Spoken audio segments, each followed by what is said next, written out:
ঢাকায় বাংলাদেশের হাই কমিশনারকে তলবের কয়েক ঘণ্টার মধ্যেই নয়াদিল্লিতে বাংলাদেশের হাই কমিশনারকে ডেকে পাঠানো। কূটনৈতিক অঙ্গনে এই পাল্টাপাল্টি তলব কি ইঙ্গিত দিচ্ছে? এটা কি কেবল প্রোটোকল ভিত্তিক কূটনৈতিক প্রতিক্রিয়া, নাকি ঢাকা দিল্লি সম্পর্কে বাড়তি টানাপোড়েনের প্রতিফলন?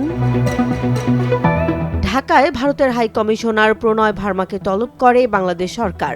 অভিযোগ, ভারতের বিভিন্ন শহরে বাংলাদেশের কূটনৈতিক মিশন ও ভিসা কেন্দ্র ঘিরে সহিংস বিক্ষোভ, ভাঙচুর এবং নিরাপত্তা হুমকি। পররাষ্ট্র মন্ত্রণালয়ের পক্ষ থেকে জানানো হয়, নয়াদিল্লিতে বাংলাদেশ হাই কমিশন ও হাই কমিশনারের বাসভবনের বাইরে অনাকাঙ্ক্ষিত ঘটনার পাশাপাশি শিলিগুড়িতে বাংলাদেশ ভিসা আবেদন কেন্দ্রে উগ্রপন্থী গোষ্ঠীর ভাঙচুরের বিষয়েও ভারতের কাছে গভীর উদ্বেগ জানানো হয়েছে।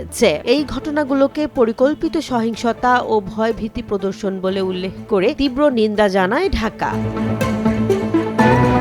এই তলবের কয়েক ঘণ্টার মধ্যেই নয়াদিল্লিতে বাংলাদেশের হাই কমিশনার এম রিয়াজ হামিদুল্লাহকে ডেকে পাঠায় ভারতের পররাষ্ট্র মন্ত্রণালয়। তাকে কি বার্তা দেয়া হয়েছে তা আনুষ্ঠানিকভাবে প্রকাশ করা হয়নি। তবে কূটনৈতিক মহলে আগে থেকেই ধারণা ছিল ঢাকার পদক্ষেপের জবাবে পাল্টা তলব আসতে পারে। এর আগেও গত 17 ডিসেম্বর বাংলাদেশে নিরাপত্তা পরিস্থিতির অবনতি নিয়ে উদ্বেগ জানিয়ে বাংলাদেশের রাষ্ট্রদূতকে তলব করেছিল ভারত।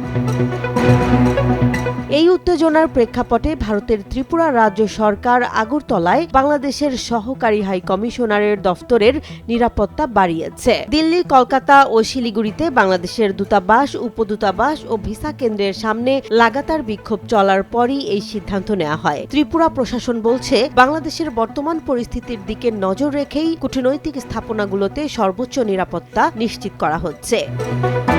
এর মধ্যেই বিষয়টিতে আন্তর্জাতিক মনোযোগ বাড়িয়েছে জাতিসংঘ। জাতিসংঘের মত প্রকাশের স্বাধীনতা বিষয়ক বিশেষ র্যাপোর্টিয়ার আইরিন খান বলেছেন, বাংলাদেশের শীর্ষস্থানীয় গণমাধ্যম ও সাংস্কৃতিক প্রতিষ্ঠানগুলোতে মব হামলা অত্যন্ত উদ্বেগজনক। তার ভাষায়, সাংবাদিক ও শিল্পীদের বিরুদ্ধে জনরোষকে অস্ত্র হিসেবে ব্যবহার করা বিপজ্জনক এবং এটি নির্বাচনের প্রাক্কালে গণতন্ত্রের জন্য গুরুতর হুমকি তৈরি করতে পারে। দেশের ভেতরেও সহিংসতার চিত্র উদ্বেগ বাড়াচ্ছে। ময়মনসিংহের ভালুকায় ধর্ম অবমাননার অভিযোগ তুলে পোশাক শ্রমিক দীপু চন্দ্র দাসকে হত্যার ঘটনায় অন্তত 12 জনকে আটক করা হয়েছে। র্যাব বলছে, ধর্ম অবমাননার কোনো প্রত্যক্ষ প্রমাণ পাওয়া যায়নি। অন্যদিকে নোয়াখালীর হাতিয়ায় বনদস্যুদের দুটি গোষ্ঠীর সংঘর্ষে 5 জন নিহত হয়েছেন।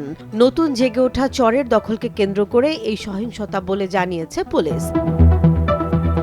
সব মিলিয়ে প্রশ্নটা স্পষ্ট, ঢাকা দিল্লির এই পাল্টাপাল্টি তলব কি কেবল রাজনৈতিক আনুষ্ঠানিকতা, নাকি সম্পর্কের ভেতরের চাপা অস্বস্তির প্রকাশ? একদিকে কূটনৈতিক নিরাপত্তা, অন্যদিকে দেশের অভ্যন্তরে আইনশৃঙ্খলা ও মত প্রকাশের স্বাধীনতা। এই সব বিষয় এখন এক সূত্রে এসে দাঁড়িয়েছে। পরিস্থিতি কোন দিকে মোড় নেয় তা নির্ভর করবে সংযম, কূটনৈতিক বোধ এবং দ্রুত কার্যকর পদক্ষেপের ওপর। জেসমিন জাহান, নিউজ ডেস্ক, জনবাণী।